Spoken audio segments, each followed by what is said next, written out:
Rafe, I remember the cousin Peggy that lived at Jackfield and were buried crossways in the churchyard. Aye, often when I were a younker, I scampered to Bratty Reek past church, frightened to see a boggart. Oi, I could be such a fool. Forgive me, sorry, but they midst of insurance that, as a ghost were fast enough lead. Nay, I didna know that on here, for they said as a ghost were only lead for 7 year. But they knew some more about the matter, Rafie. Oi, to be sure I do, for I were at the burying, and seed a lead quietly enough in the grieve, east, east and west. But when we all getting back again to Thamel, there were a pratty scuttering among the bearers, who none as went thirsting to the ice, said a sitting in the nook, knitting at a foreign rate, as we used to have done. I didna say mysen, but Parson Spencer is buried to a thatched, and he was certain in truth on it. And he thought as I would be right to lead the ghost, and peacify folks' minds. So the next day, he incensed Madam Egerton about it, and they were a good gel mithered, but at last they agreed, and they had some more parsons help them to lead ghost in jedded neat, and come when getting to come. Well, Rafie, and dost know what they didn't? Well, I dunna rightly know how they ost, but Mr. Spencer get the clerk and Saxon, wi' a lantern and candle, and they took it up coffin, and they did grieve crossways, and lead her in the shape of an ousel, as they said, for 7 year in Red Sea. And we were old other parsons at the time. It was said as how they'd all runned away, and left Parson Spencer by himself to the job. He were then a big lad, hasn't to milk a cow, and after that for some time quite a fear to go into the shipping, lest he might say a ghost. Yet I never said no to all. Ah, Rafe, I've heard thou'd parson see. Her hoped as he shouldn't live for said 7 year right. Why didn't you think he were afeard to'd come again after a time were up? For sartin he were. And yet he lived till after the time, and I nae heard as the ghost ever troubled him. Why, Mester Terrick, thou'd parson were rather like him often been. He were fonder a drop of drink, and I'm sure himsen and oath bearers were fuddled afore they'd left the ice with burying. And when they come back again, I guess they hadna quite getting sober and steed. Ah then, Rafie, thee thinks as they couldna say right. I suppose they couldna. Thou'd parson had used to get boozy pretty often, then he'd lay asleep on their ice grain till he get sober again. Your aunt, Molly Rafe, would be buried crossways, as were your cousin, and I mind as her own were. Ah, her lived 20 year after Peggy, and then the tombstone were built as night stands at south side of church, crossways, for folk to go at. Well, to be sure it were a queer concern, and I think I've heard that your cousin's burying were on April Fool Day, so I suppose it were no fool's job. We sartin sure it was 1st of April, just 2 year after the Scotch rebels come as far as Baina, to doubt Justice Murrells. I quite well remember the talk about that, for I were only 5 or 6 year old. Justice didna like him, I've heard. I think no. The young pretender wi' his officers steered to breakfast at Squire's, and afterwards Scots soldiers robbed his ice of his firearms and money, and made him show in road toward Derby. Ah, but they fought the way back again pretty soon, before the joke could make wi' him. Ah, they didn't, and Squire thought he'd make amends for him robbing his ice. So he catched the lazy Scotch rogue as he lagged behind, tucked him up wi' auto over a signpost at Leek, had him fleed like a calf, and sent his eye to the tanyard for Maclever for a drum yard. So, there they at. A fascinating conversation, I'm sure you'll agree.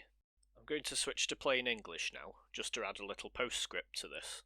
I haven't covered the story of Molly Leigh extensively in this video, because it's already been done to death elsewhere, including by me on my other channel.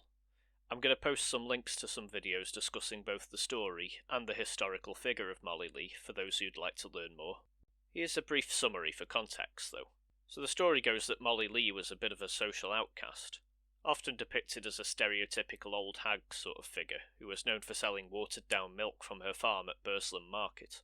Some of her alleged acts of witchcraft included cursing the beer of the Turk's Head pub, and as the conversation reveals, apparently cursing Parson Spencer himself. As described in our conversation, after a burial, Parson Spencer and his party apparently saw Molly sitting in her home knitting, which sparked a great panic amongst them, and this led to the exhumation of her coffin, and the reburying in a north-south direction, where it's still found to this date. The reality's quite different, though. Molly was in fact a landowner and a businesswoman, quite unusual for a time, and the details of her will also reveal that she cared greatly about the community of Burslem and left considerable sums to charity. And as Ralph attests, her mother did indeed outlive her by some years, and Molly left much of her estate to her in her will, as well as supporting a few close friends and other concerns in the local area. She also decreed that the land should be sold once all of her relatives were dead. It's unclear whether Ralph himself benefited from this, but it appears that their land did actually end up in the hands of some of the people excluded from the will, which is unfortunate, as she'd intended for it to be sold to build a hospital for women in Burslem. So how does this square with the conversation that we just heard? Well, the most obvious thing that stands out is that neither John nor Ralph refer to Molly as a witch, nor even entertain the idea of it. There is a vague suggestion that Parson Spencer believed that he wouldn't live to see a 7th year after Molly was buried, but it's unclear why. The curiosity comes from the unusual circumstances of her burial, and how John had been frightened of seeing Molly's ghost as a child. So in fact the story seems to be more of a ghost story than a witch story. The whole hoo-ha after the burial came around the apparent sighting of Molly's restless ghost, rather than anything that happened during her lifetime. Interestingly, Ralph's reaction to John saying that he used to be scared to go past the churchyard isn't one of outright denial of slanderous allegations or vile rumours, but just a reassurance that her ghost was actually laid to rest. This would imply that there was still superstition about ghosts lingering after somebody's death, but it doesn't directly imply that witchcraft was in play. Another thing is that modern consensus tends to align with the belief that Parson Spencer was known to be a drunk and a rather unpopular figure, and this certainly comes across in Ralph's account. He also, coincidentally, or not, used to drink in the Turk's Head pub where the conversation took place, the very same one that Molly allegedly cursed the beer to turn sour, alleged probably by the good parson himself, to be honest. In some versions of the Molly Leigh story, she has a pet blackbird that follows her around like a companion. Ralph doesn't really mention this in his account, but he does mention that she was buried with the shape of an ouzel. An ouzel is another word for a blackbird. I was a bit confused at first because I thought he was implying that Molly herself was buried in that shape, but I think it makes more sense to say that she was buried with the shape, as in the body, of a blackbird, which is consistent with the more common elements of the story. He doesn't imply that she had any sort of relationship with this bird, and I'm not sure what the significance it has in terms of the practice of laying ghosts to rest, but it's an interesting detail nonetheless that crops up in the story of Molly Leigh. Lastly, Ralph mentions that the tombstone was a later addition after Molly's mum was buried, presumably in the same grave. I was actually unaware of this, but Molly's tomb is actually quite substantial, which further reinforces that Molly and her family were relatively wealthy. Although sadly after her mother's demise, as I previously mentioned, the estate ended up in the wrong hands. The dialect depicted is in some ways quite different from the dialect I'm familiar with. This is perhaps of course in 1810 Burslem was still finding its feet as an industrial centre. The rural influences are still, therefore, largely intact. There are also a few more rural words such as shippen for a cowshed, and perhaps most obscurely, kai, meaning the plural of cow. Many of the pronouns used are also remarkably similar to those of Old Anglo-Saxon. At the time of the conversation in 1810, Ralph was over 80 years old by his own estimation, so he'd certainly have grown up to see Burslem evolve from a small market town on the edge of the moors to a budding industrial centre. Lastly, just a few notes on the sources for this video. So I first learned of the existence of this conversation from the Red-Haired Stokie's website. I'll add a link in the description, and she's also got a YouTube channel which is very interesting and contains lots of videos about local history around Staffordshire. Also the book, The Borough of Stoke-on-Trent in the Commencement of the Reign of Her Most Gracious Majesty Queen Victoria, just rolls off the tongue, doesn't it? Can also be found on Google Books.